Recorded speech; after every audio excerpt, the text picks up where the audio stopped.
मैं हूँ, किसने तुझे इस तरह बांधा है। काजल की आंखें भर आई, गला सूख चुका था। उसने मुश्किल से कहा, नीलेश। उसने मुझ पर शक किया और गुस्से में मुझे यहाँ बांध गया। ये सुनकर सुरेश का खून खौल उठा। नीलेश ने तुझसे ऐसा किया, वो तेरा पति होकर भी? लेकिन उसी पल उसके मन में दूसरी हलचल उठी। उसकी नजरें बार बार काजल के चेहरे पर ठहर गईं। इतनी लाचार और खूबसूरत स्त्री को सामने देखकर उसका दिल बेकाबू हो रहा था। वो सोच रहा था, क्या किस्मत ने इसे मेरे सामने इसीलिए भेजा है? क्या ये अब मेरी ज़िंदगी का हिस्सा बन सकती है?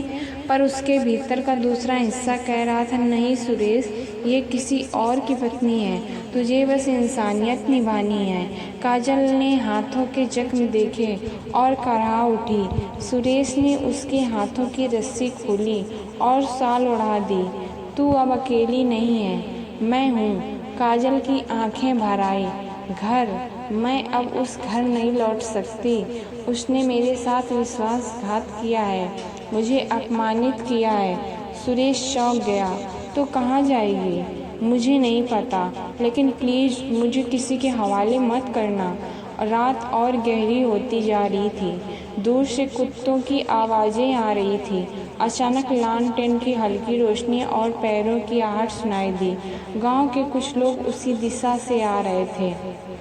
सुरेश घबरा गया।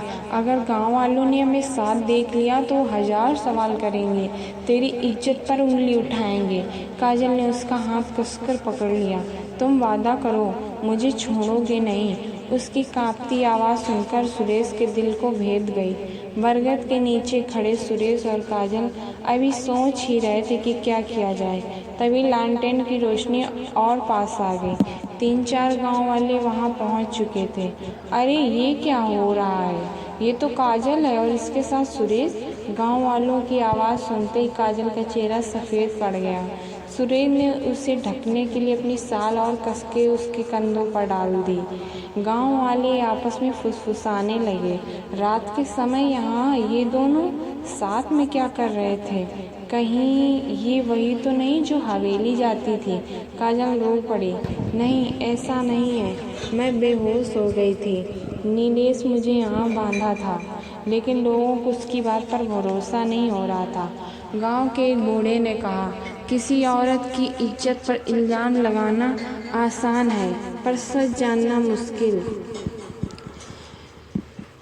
सुरेश ने कदम आगे बढ़ाया और ऊंची आवाज़ में कहा, सब ध्यान से सुन लो। नीलेश ने गुस्से में काजल को बांध दिया था।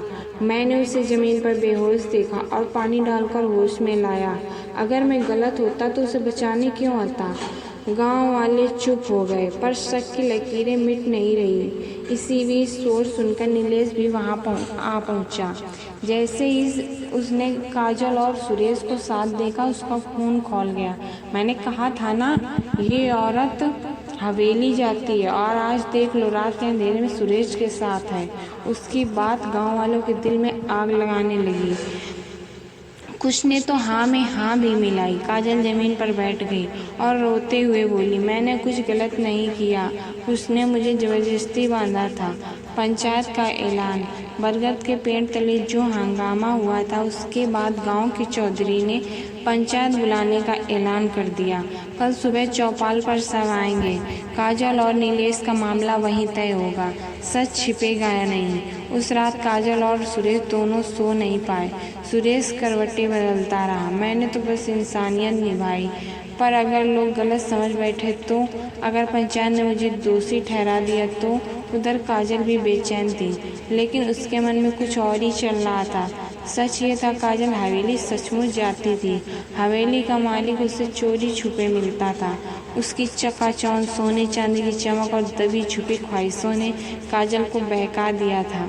लेकिन गांव की नज़रों में साफ सुथरी छत बनाए रखने के लिए उसने नया खेल खेला। अगर मैं सब शक डाल दूं और खुद निर्दोष बन जाऊं, तो मेरी इज्जत भी बच जाएगी और हवेली का रिश्ता भी। उसकी चालाकी यहीं ख़त्म नहीं हुई। उसने सुरेश को भी अपनी मासूमियत के जाल में फंसा लिया। गांव वाले सोचेंगे कि मैं बेचारी औरत हूँ और सुरेश मेरा रक्षक। इस तरह सबका ध्यान भटक जाएगा। अगली सुबह चौपाल पर भीड़ लग गई। औरतें, बच्चे, बूढ़े सब देखना चाहते थे कि मामला किस ओर जाता है। चौधरी ने डंडा जमीन पर मारकर कहा, सब खामोश हो जाओ। काजल, तू बता, कल रात तू बरगद के पेड़ से क्यों बंधी थी? काजल ने सिर झुका लिया, फिर आंसू आते हुए बोली, चौधरी जी, मेरा कसूर बस इतना है कि मैं हवेली जाती थी, पर मैं सच कहती हूँ, मैं वहाँ किसी बुरे काम के लिए नहीं जाती थी। एक केस का मामला था, मेरे मायके की ज़मीन पर झगड़ा है, उसी वजह से जाती थी। गांव में सरगोशियाँ होने लगी। ओह, ये तो ज़मीन का झगड़ा था। बेचारी पर शक हुआ। नीलेश आग बबूला हो गया। ये झूठ बोल रही है, मैंने इसे हवेली मालिक के साथ देखा है, ये मुझे धोखा दे रही है। काजल ने रोते हुए कहा, नीलेश, तू मुझे बदनाम करना चाहता है, मैं तेरी पत्नी हूँ, तू मेरी इज्जत से खेल रहा है। औरत काजल की तरफदारी करने लगी। गुस्से में आदमी कुछ भी बोल देता है, औरत की इज्जत बचानी चाहिए। अब सबकी नजरें सुरेश पर टिक गईं। चौधरी ने कहा, सुरेश, तू बता, तूने क्या देखा? सुरेश ने कांपती आवाज में कहा, मैंने काजल को बेहोश पाया, पानी डालकर होश में लाया। उसने कहा कि नीलेश ने गुस्से में बांधा था। यही सच है। काजल ने तुरंत सुरेश की ओर देखा। उसकी आंखों में बनावटी कृतज्ञता थी। देखो चौधरी जी, सुरेश भी गवाही दे रहा है, मैं निर्दोष हूँ। गांव के लोग सुरेश की ईमानदारी जानते थे। जब उसने कहा कि काजल निर्दोष है तो लोगों ने भी उसी पर भरोसा किया। चौधरी ने डंडा उठाकर कहा, फैसला ये है कि काजल पर लगाया गया इल्ज़ाम गलत है। नीलेश ने गुस्से में काम किया। आगे से औरत की इज्जत पर उंगली उठाने से पहले सबूत चाहिए। गांव में शोर मच गया। ठीक कहा चौधरी जी ने। काजल बेचारी पर झूठा इल्ज़ाम लगा। नीलेश गुस्से से बौखला गया। तू जीत गई काजल, पर सच कभी छिप नहीं सकता। सबकी नज़रों में काजल अब फिर से मासूम और बेचारी बन चुकी थी, और सुरेश, वो उसकी ढाल साबित हुआ। भीड़ के हटते ही काजल ने सुरेश को अलग ले जाकर कहा, धन्यवाद सुरेश, अगर तू मेरे साथ न देता तो आज मैं बर्बाद हो जाती। सुरेश उसकी आंखों में देखकर पिघल गया। काजल, मैंने बस इंसानियत निभाई। काजल मुस्कुराई। इंसानियत या कुछ और? उसकी आंखों में वो चमक थी जिसे सुरेश समझ न पाया। उस रात काजल हवेली पहुंची। वहां मालिक उसका इंतजार कर रहा था। तो पंचायत का मामला निपट गया? काजल हंस पड़ी। हाँ, सब यकीन कर बैठे कि मैं निर्दोष हूँ। और सुरेश, वो तो पूरी तरह मेरे वश में आ चुका है। मालिक ने उसकी पीठ थपथपाई। शाबाश काजल, तूने बहुत बड़ा खेल खेला। काजल ने आईने में खुद को देखा। उसकी आंखों में अब मासूमियत नहीं, बल्कि चालाकी और जीत की चमक थी। इधर सुरेश घर में बैठा सोच रहा था, पता नहीं क्यों काजल की आंखों में कुछ अजीब लगा। क्या सचमुच वो वही है जो सबके सामने दिख रही है? पर उसका दिल अब काजल के लिए धड़कने लगा था। वो चाहकर भी शक को दबा देता। नहीं, काजल ऐसी नहीं हो सकती, वो तो बेचारी है। काजल ने अब अपनी चालाकी पूरी तरह भूल ली थी। गांव वालों की नज़रों में वो निर्दोष, सुरेश की नज़रों में मासूम, और हवेली के मालिक की नज़रों में चालाक। तीनों रूप उसने बखूबी निभाए। वो जानती थी कि अगर सुरेश पूरी तरह उसके मुंह पास में बच जाए तो गांव में उसकी ताकत और बढ़ जाएगी, और हवेली में उसका दबदबा अलग होगा। बरगद का वही पेड़ चुपचाप खड़ा था, वही पेड़ जिसने काजल की बेबसी भी देखी थी और उसका छल भी। सुरेश अब भी उस पेड़ को देखकर सोचता, उस रात सच में क्या हुआ था? क्या मैं धोखे का शिकार हो रहा हूँ? लेकिन काजल की मुस्कुराहट और आंसू उसे हर बार बहला देते। पंचायत के फैसले के बाद गांव में माहौल शांत हो गया था। सब मान बैठे थे कि काजल निर्दोष है, लेकिन सुरेश का दिल चैन से नहीं बैठ रहा था। बरगद के पेड़ के नीचे बिताई वह रात बार बार उसकी आंखों के सामने घूम जाती। काजल की आंखों में मैंने जो चमक देखी थी वो आंसुओं की नहीं थी, कुछ और ही था उसमें। फिर भी जब काजल उसे मुस्कुरा कर देखती या धन्यवाद कहती तो उसका दिल सब भूल जाता। काजल अब गांव में और भी इज्जतदार दिखने लगी। औरतों से बेचारी कहकर सराहती, मर्द उसकी सहनशीलता की मिसाल देते। लेकिन रात को वो हवेली जाती और उसका असली चेहरा सामने आता। गांव अब पूरी तरह मेरे वश में है। नीलेश बदनाम हो चुका है, सुरेश मेरी मुट्ठी में है और पंचायत भी मेरी तरफ है। हवेली का मालिक उसकी बातें सुनकर मुस्कुरा देता। तू वाकई चालाक औरत है काजल। एक शाम सुरेश ने देखा कि काजल खेतों की पगडंडी से हवेली की ओर जा रही है। वो चौंका। ये कहती थी कि मैं हवेली सिर्फ केस के काम से जाती हूँ, मगर पंचायत के बाद भी सुरेश उसका पीछा करने लगा। लेकिन बीच में 2 चरवाहे आ गए। वो छिप गया। काजल हवेली के भीतर चली गई। सुरेश का दिल धड़क उठा। क्या नीलेश सच कह रहा था? क्या मैं धोखे का शिकार हूँ? गांव में हलचल। कुछ ही दिनों बाद गांव में अफवाह फैल गई। काजल को कई बार रात के अंधेरे में हवेली जाते देखा गया। शायद जमीन के केस से ज़्यादा कुछ और है वहाँ। ये बातें धीरे धीरे सुरेश के कानों तक पहुँची। वो बेचैन होकर सोचने लगा, अगर ये सब सच हुआ तो मैंने पंचायत में झूठ क्यों बोला? मैंने तो काजल की मासूमियत पर भरोसा किया था।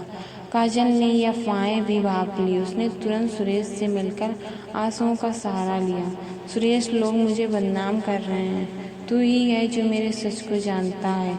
तू ही मेरा सहारा है। सुरेश उसके आंसुओं में बह गया। मत रो काजल, मैं तेरे साथ हूँ। मैं सबको साबित कर दूंगा कि तू निर्दोष है। काजल मन ही मन मुस्कुराई। यही तो चाहिए था। सुरेश पूरी तरह मेरे कब्जे में आ चुका है। दूसरा सबूत। एक रात सुरेश अपने खेतों की देख रेख के लिए निकला। अचानक उसे हवेली की ओर से आती रोशनी और ठहाके सुनाई दिए। वो दबे पांव पास पहुंचा और खिड़की से झांका। अंदर हवेली का मालिक और काजल बैठकर हंस रहे थे। काजल ने महंगा साल ओढ़ा हुआ था और उसके हाथ में सोने की चूड़ियां चमक रही थी। सुरेश का खून खौल उठा। ये कैसी बेचारी है? ये तो हवेली के मालिक के साथ ऐश कर रही है। उसका दिल टूटा, लेकिन गुस्से से ज़्यादा उसे अपनी बेवकूफ़ी पर शर्म आई। वो सारी रात सो नहीं पाया। अगर मैंने सच कहा तो लोग मुझ पर ही उंगली उठाएंगे, कहेंगे पहले बचाया अब बदनाम कर रहा हूँ। पर अगर चुप रहा तो ये औरत बड़ा खेल खेलेगी। गांव में अचानक एक नई घटना हुई। हवेली से कीमती सामान चोरी हो गया। मालिक ने शोर मचाया और शक गांव वालों पर डाला। चौधरी ने फिर पंचायत बुलाई। इस बार काजल खुद सामने आई। चौधरी जी, चोरी करने वाला कोई और नहीं, ये नीलेश है। उसी ने मुझे हवेली से दूर रखने के लिए सब करवाया है। गांव वाले चौंक गए। नीलेश ने गुस्से में कहा, झूठ, मैं बेगुनाह हूँ। ये औरत ही हवेली में जाती है और अब मुझ पर इल्ज़ाम लगा रही है। सबकी नज़रें सुरेश पर आ गई। सुरेश, तू बता, तू सच जानता है? अब सुरेश के सामने असली इम्तिहान था। उसने सबके सामने गहरी सांस ली और बोला, हाँ, मैंने खुद देखा है। काजल हवेली जाती है, मालिक के साथ बैठती है। ये मासूम नहीं है। गांव में सनसनी फैल गई। औरतें हैरान रह गई। मर्दों ने सिर हिलाया। चौधरी ने डंडा पटक कर कहा, तो काजल हमें इतने दिनों से धोखा दे रही थी। काजल हक्का बक्का रह गई। उसने सुरेश की ओर देखा। तूने ही तो मेरा साथ दिया था। तूने ही मुझे बचाया था। फिर आज क्यों? सुरेश की आंखों में अब आंसू थे, लेकिन उनमें दृढ़ता भी थी।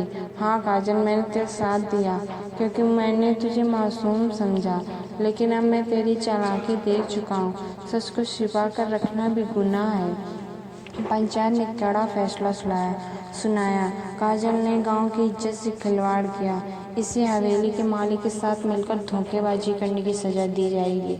नीलेश की बेगुनाही साबित हो गई। गांव वालों ने राहत की सांस ली।